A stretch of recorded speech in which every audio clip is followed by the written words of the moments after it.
They've managed to make a southern white rhino pregnant with a southern white rhino implanted embryo, which was actually quite a big step to show that you could at least do IVF in rhinos. And now look, we're just waiting for There's been a few failed attempts. We're waiting for the signs of life. Should we have a chat about rhinos? Because scientists are trying to save the northern white rhino. The last male of the species died about 8 years ago, and the two females remaining are infertile. But now scientists are transferring lab-created embryos into southern white rhino surrogate mothers, a closely related subspecies. So will it work? The Times science writer and special correspondent Tom Whipple is here. Good morning, Tom. Good morning. Hello. So what's the science behind this? I mean, will it be successful, do you think? Well, I mean, we don't know. It's one of these fascinating stories because, yes, as you say, there's two female northern white rhinos who, for various reasons, can't give birth. But they're, these animals live a long time, so they're living there, ostensibly witnessing the extinction of their kind. They're just sort of waiting it out. There are no males left. They can't give birth. They're roaming the savannah on their own. I'm slightly overly poetic. They're actually surrounded by armed guards in an enclosure on their own. But there is this fascinating attempt. So the southern white rhino is extremely close to them. So it seems highly plausible that the southern white rhino would be able to give birth to an implanted northern white rhino embryo. And what we've got eggs from these females.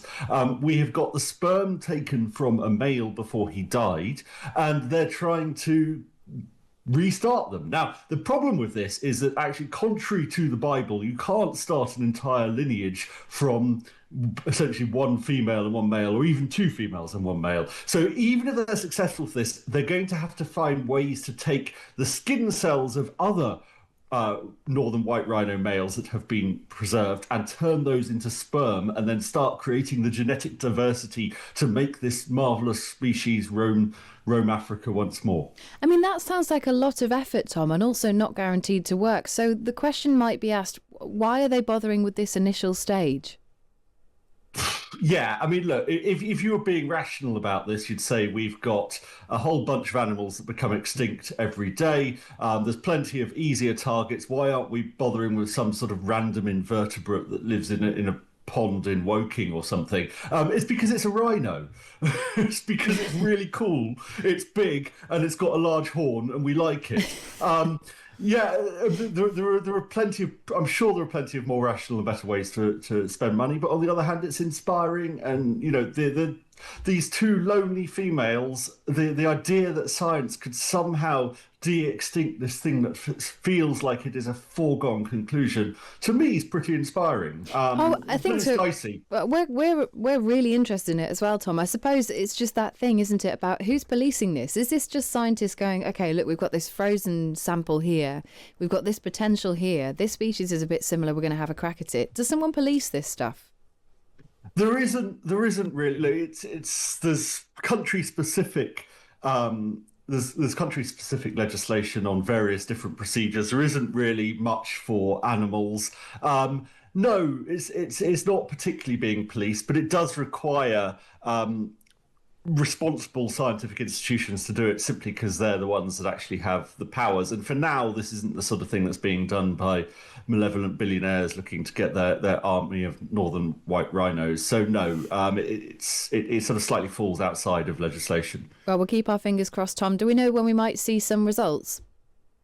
Hopefully soon. So the background is they've managed to make a southern white rhino pregnant with a southern white rhino implanted embryo, which was actually quite a big step to show that you could at least do IVF in rhinos.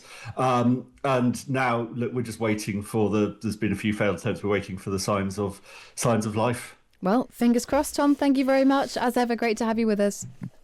That is the Times science writer and special correspondent Tom Whipple. I did enjoy the fact that he said it's because he's got a large horn. That's why we're interested in rhinos. Well, to be fair, rhinos are pretty cool. They are, and I've never seen one in real life. There's something in that, isn't it? That Yeah. how I imagine how popular science like that works. Like if it's going to get everyone excited and everyone talking about it, that's probably the reason they do it.